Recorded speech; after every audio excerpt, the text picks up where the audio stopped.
E nós vamos passar agora, né, para a segunda mesa. Quero agradecer imensamente cada um e cada uma que esteve conosco nessa primeira mesa de abertura do quarto encontro das mulheres da Seguridade Social. Eu convido já imediatamente para fazer uso da fala por 20 minutos a Eleonora Meneguzzi, que é socióloga e é ex-secretária de Políticas Públicas para as mulheres do governo Dilma. Então, Leonora, muito obrigado pela presença, obrigada por estar aqui, por discutir conosco essa pauta tão importante, não só para as mulheres, mas para toda a população, para todos nós, enquanto sociedade brasileira. Seja muito bem-vinda e você tem 20 minutos aí para fazer a sua explanação. É sempre um prazer tê-la conosco.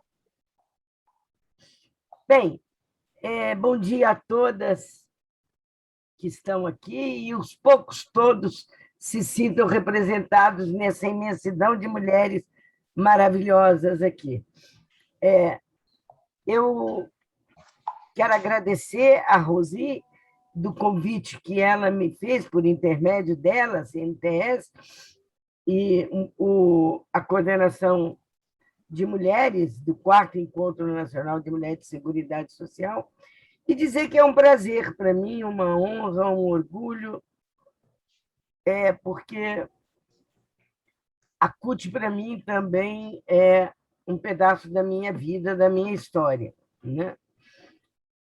E eu quero, de maneira muito especial, cumprimentar as minhas queridas e amadas amigas Junéia e Denise e dizer que foi maravilhoso ouvi-las, né? E quero cumprimentar também a Júlia Nogueira, da Direção Nacional da CUT, tão querida, a minha querida Benedita, que já falou e, por motivos óbvios, ela há muito tempo está com esse filho na UTI, e ela tem sido uma guerreira, porque ela vem nas reuniões, nas lives e vai correndo para ficar com o filho. Eu, como mãe, imagino a dor que ela está vivendo agora, nesse momento tão difícil. A Maria de Fátima, a Isabel, a querida Célia também, e a todas que estão aqui. Bem, o que me pediram para falar foi sobre violência contra as mulheres, né? E dizendo que eu estaria ou estarei com a Marilane, com a querida Marilane nesta mesa agora. Bem, falar sobre violência contra as mulheres, infelizmente, mas infelizmente, com todas as letras, é repetir uma fala que nós fazemos, não eu, nós fazemos. Quem tem idade faz há mais de 70 e tantos anos, como eu. Quem tem menos idade faz há um longo período também, né? Por quê? Porque a violência contra as mulheres é uma epidemia patriarcal. Se nós estamos vivendo numa pandemia sanitária da Covid, nós vivemos numa epidemia da violência contra as mulheres determinada pelo patriarcado, que constrói como seus símbolos mais fortes, em qualquer espaço, o machismo, a misoginia. E nós temos trabalhado incansavelmente para o enfrentamento à violência contra as mulheres. Veja, nossos governos, de Lula a Dilma, com quem eu tive a honra de ser ministra, nos 2 mandatos dela, criamos, junto com o movimento de mulheres, 3 fundamentais leis de enfrentamento, para o enfrentamento à violência contra as mulheres. A Lei Maria da Penha, na gestão da saudosa Nilceia Freire. Eu gosto de dar nomes, porque a história não pode apagar. E nós também não podemos, nós temos um papel fundamental para nominar as companheiras que estiveram à frente desses processos. A lei contra o feminicídio, que eu estava como ministra, a PEC das trabalhadoras domésticas. E vocês vão me perguntar, mas por que a PEC das trabalhadoras domésticas no enfrentamento à violência contra as mulheres? Eu vou dizer. A Lei Maria da Penha substitui a Lei 9.099, que era uma mera... A punição para o agressor era uma mera distribuição de cesta básica. E a Lei Maria da Penha, ela pune o agressor e ela pune prendendo e institui as medidas protetivas. E protege as mulheres da violência contra as mulheres. Garante o direito. Eu não gosto da proteção, da palavra. Significa proteger uma pessoa que não tem autonomia, que não tem independência. E ela garante os direitos das mulheres de viver uma vida livre de violência. Mas ela precisava ser implementada, porque só a lei não é suficiente. Aí, no governo da presidenta Dilma, quando nós chegamos, tinha o Pacto de Enfrentamento à Violência contra as Mulheres, que nós assinávamos o pacto com os municípios, capital, sobretudo, e os governadores, para implantar a rede de serviços. São Paulo, com o Alckmin, foi o último, depois de muita pressão, a implantar. E nós implementamos a lei, né, com o programa Viver Sem Violência, que criava as casas, e já ponho no passado, criava a Casa das Mulheres Brasileiras, os ônibus lilás em resposta à Marcha das Margaridas, 2 para cada estado. Me lembro muito bem da Denise aqui, como secretária da gestão Haddad, que fez um dos melhores usos do ônibus lilás. A mudança do Ligue 180 para o DISC, para ele já se tornar imediatamente o telefonema, a denúncia da mulher, já se transformava automaticamente num processo. Ela não precisava fazer o percurso da Via Crucis, né? E implementamos no programa Viver Sem Violência os núcleos da fronteira seca, que as mulheres que viviam em situação de tráfico para outros países de fronteira seca, que tinham um núcleo ali para garantir que elas não fossem traficadas. Nós conseguimos desmantelar 3 quadrilhas no exterior de tráfico de mulheres. E instituímos e sancionamos apresenta Dilma a lei do feminicídio, que o Brasil passa a ser, então, o 16º país a ter uma lei do feminicídio. E foi uma batalha que a Benedita esteve junto intensamente conosco, toda a bancada feminina. A lei do feminicídio, o que altera no quadro do enfrentamento à violência? Muda a linguagem sexista do Código Penal. Não é mais homicídio. As nossas mortes passam a não ficar mais incluídas no conceito de homicídio. Homicídio é morte de homem e feminicídio de mulher, muito simples. E o que caracteriza o feminicídio é a morte da mulher por ela ser mulher. Então, ser mulher é um crime no nosso país.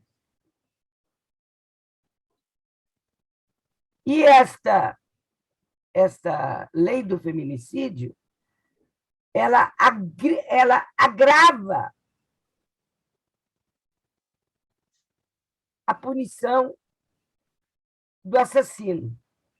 Em 3 situações: se a mulher estiver grávida, se ela for menor de 14 anos e se o crime for cometido na frente de crianças. Ou 4, ou se ela for portadora de alguma deficiência.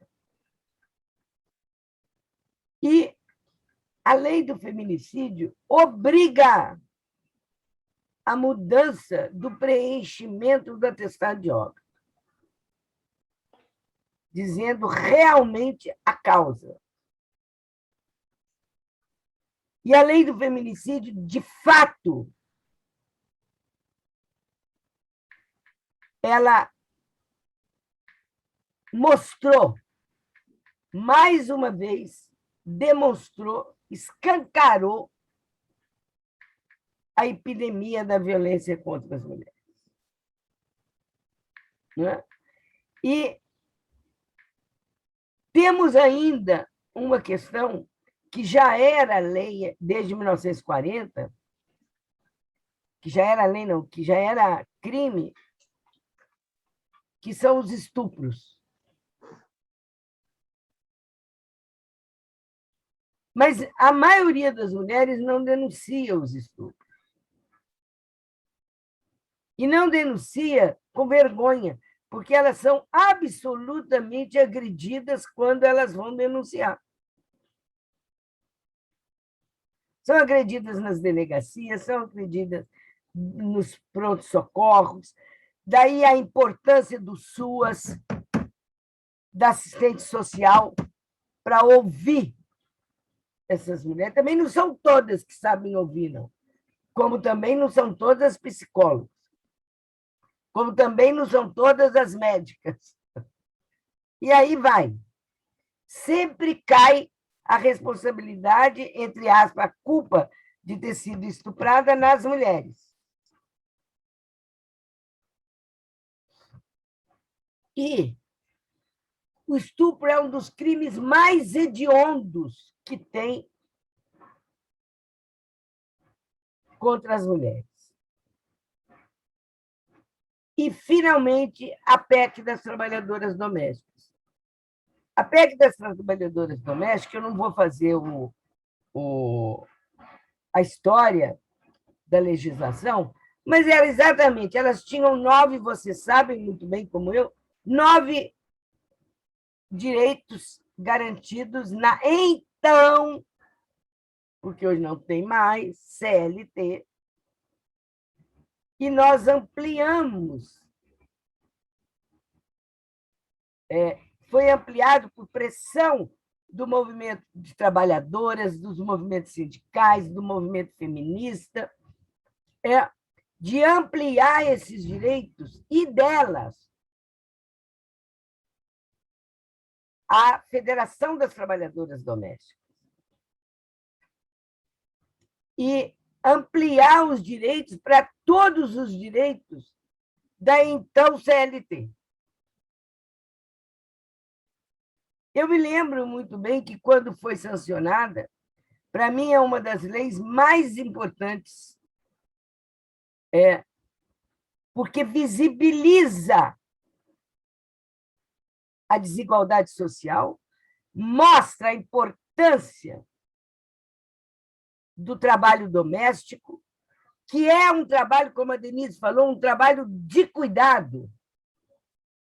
E um trabalho de cuidado pessimamente mal remunerado, era sem garantia nenhuma. E as trabalhadoras domésticas sofriam as maiores violências dentro das casas, eram estupradas, e são, pelos patrões, pelos filhos das patroas. E quem acredita na palavra da trabalhadora doméstica? Ninguém. E a maioria são mulheres pretas. Muitas pessoas dizem que, quando ela está procurando uma empregada, uma trabalhadora doméstica, chega uma branca, não. A própria trabalhadora. Então, o preconceito já está aí exposto. Né? Quando Locke sancionou, eu voltei para São Paulo no fim de semana, eu fui agredida no aeroporto de Congonhas, porque tinha aprovado, sancionado com a presidenta Dilma, essa lei. Muito bem. Então, violência contra as mulheres, ela é hedionda, porque ela é endêmica, porque o patriarcado é endêmico. Nós não podemos mais dizer que vivemos numa situação, no sistema político onde o patriarcado, o racismo e o capitalismo caminham juntos. Nós temos que dizer, mas nós temos que ser anticapitalistas, antipatriarcais e antirracista. Essa violência, durante a pandemia, aumentou 22% o índice de estupro em abril de 2020 a abril de 2021. A violência doméstica aumentou em 56%. Por quê? A casa nem sempre é o lugar mais seguro para as mulheres ficarem. E para onde elas iam? O atendimento online estava péssimo, e é péssimo. Delegacia não funciona 24 horas por dia. E elas não tinham. Aí surge do Ministério Público, da área, dentro do Ministério Público, da área do núcleo de violência contra as mulheres, do enfrentamento à violência contra as mulheres, dentro do Ministério Público e da Defensoria, a proposta do X vermelho. As mulheres que estiverem em situação, sofrendo violência, iam na farmácia e mostravam a mão. Aí já tinha um acordo, uma parceria com as farmácias, drogaria, e as drogarias chamavam a Patrulha Maria da Penha. Lá em Porto Alegre, um companheiro nosso, Edgar Preto, fez a máscara roxa. As mulheres chegavam na drogaria e pedem, até hoje, a máscara roxa. Como não tem máscara roxa, era um sinal que estavam sendo agredidas, vítimas de violência. Então, nós temos a violência contra as mulheres, ela se dá no sindicato, ela se dá nas universidades, ela se dá nas centrais, ela se dá nos partidos políticos, porque ela não é só física, ela é física, psicológica, emocional, sexual. Ela se dá no transporte público, principalmente no transporte público. E quando acontece dentro de casa, ela se dá. As mulheres são vítimas de pessoas conhecidas, é o pai, o avô, o marido, o tio. E o mais triste é que nessa pandemia, a violência contra as mulheres e o estupro foi de meninas abaixo de 14 anos. E por que ela está em todos os lugares? Eu estou controlando meu tempo, eu tenho 3 minutos. Por que ela está em todos os lugares? Porque o patriarcado, a sociedade é patriarcal. Nós precisamos romper o patriarcado.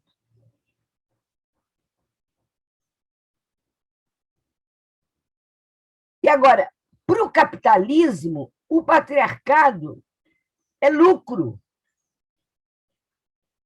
Porque começamos pelo cuidado dentro de casa. Quem cuida dentro de casa? Se não acontecer uma divisão sexual do trabalho dentro de casa, o trabalho de cuidado continua só com as mulheres. E antes era o cuidado com as crianças. Agora que a queda da natalidade foi muito grande, porque nós, mulheres, resolvemos tomar a dianteira das nossas próprias vidas, com aquele princípio de meu corpo me pertence, quando, como e quanto eu quero ter um filho ou uma filha. Então, começou a ter, a última década, um aumento da longevidade. As pessoas viveram mais. Tem mais equipamentos para ajudar a viver mais. A longevidade está maior. Então, o cuidado agora é com os idosos. Cuidado com mulheres, cuidado com a avó, cuidado... E praticamente, quando são famílias pobres, o salário que tem dentro de casa é o salário da avó ou da mãe que é aposentada. Porque a precarização do trabalho e a flexibilização nos levou a uma intermitência que é uma das maiores violências que tem. Então, companheiras, eu acho muito interessante terem terem sugerido esse tema da violência contra as mulheres para a segunda mesa, porque é uma pauta de direitos, é uma pauta que nós não estamos em condições de abandoná-la. Em hipótese nenhuma. Aliás, nós estamos em condições de reforçá-la, porque nós estamos na pandemia ainda. E o índice de violência contra as mulheres na pandemia, como eu disse para vocês, dobrou. Então, eu termino perguntando o seguinte: essa política de cuidados femininos, a política é feminina, o cuidado tem sido feito pelas mulheres. É justo? Eu acho que não. Eu acho que não. E as políticas públicas que nós desenvolvemos nos nossos governos contribuíram imensamente para iniciar o processo da quebra da divisão sexual, porque as mulheres... Vejam, quando teve as políticas de autonomia econômica no ministério que eu estava, quando teve o Pronatec, quando teve o Brasil Carinhoso, que, junto com o Bolsa Família, privilegiou as mulheres para que as mulheres pudessem sair para o trabalho fora de casa. Eu não concordo com isso, que as mulheres começaram a trabalhar em 1970. Elas foram para o mercado, nós fomos para o mercado de trabalho em 1970, mas nós já trabalhávamos séculos e séculos, que é o tal do trabalho do cuidado dentro de casa. E com a pandemia, nós sofremos muito mais do que os homens. Desculpa falar. Porque nós trabalhamos nessa coisa aqui de computador, de tela, o dia inteirinho, e ainda temos todo o cuidado, o trabalho de cuidado doméstico dentro de casa. E nós que cuidamos das pessoas próximas a nós que ficaram doentes pela Covid. Ou por outras doenças, porque a vida não parou. Teve a Covid, mas teve câncer, teve infarto, teve pessoas que quebraram o pé, o braço, enfim, teve várias coisas. Então, eu não acredito que, para terminar, eu não acredito que quando nós sairmos dessa pandemia, que eu não acho que é agora, eu acho que nós ainda temos um 2022 muito difícil, sanitariamente falando. Politicamente nem se fala. Esperamos, e com esse fascista, necrofascista que está no poder, que eu até me nego a falar o nome dele, todos os recursos para as políticas para as mulheres foram zerados.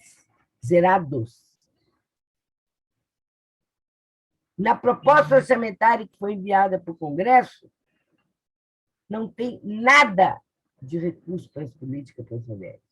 Porque, abre aspas, fala deles lá. As mulheres que têm que encontrar formas de se garantir na vida e de se prevenir das violências.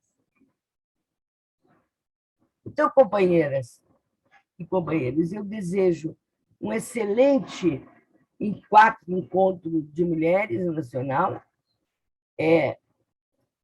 da CNTSS, e dizer que eu sou muito encantada com o trabalho que vocês fazem.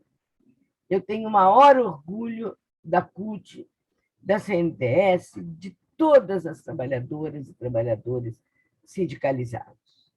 E aquelas e aqueles que não são também, porque vocês colocam também a prioridade da atuação de vocês para combater. E não deixam, nunca deixaram. A Denise é antiga como eu, né? Porque ela sabe, nunca deixou a pauta das mulheres, dos direitos das mulheres e da violência contra as mulheres de fora. E a própria pauta da saúde integral da mulher. Ela é fundamental, porque tiraram a violência obstétrica do quadro de violência, e tem uma portaria agora desse outro necro que está lá no Ministério, que diz que proíbe, determina a não abertura de nenhum serviço de aborto legal previstos em lei mais, e não vai repassar recursos para os que estão funcionando, que são do SUS, ligados ao... Isso é uma barbaridade. Então, eu deixo aqui um forte abraço e uma reafirmação do meu compromisso de estar sempre com vocês. Bom congresso, um abraço a todas e a todos. E eu vou ficar ainda para ouvir a Marilane, mas eu tenho uma reunião com o SESC às 11 horas, então eu tenho uma horinha, um pouco antes eu tenho que sair. Um beijo a todas e bom congresso. Obrigada.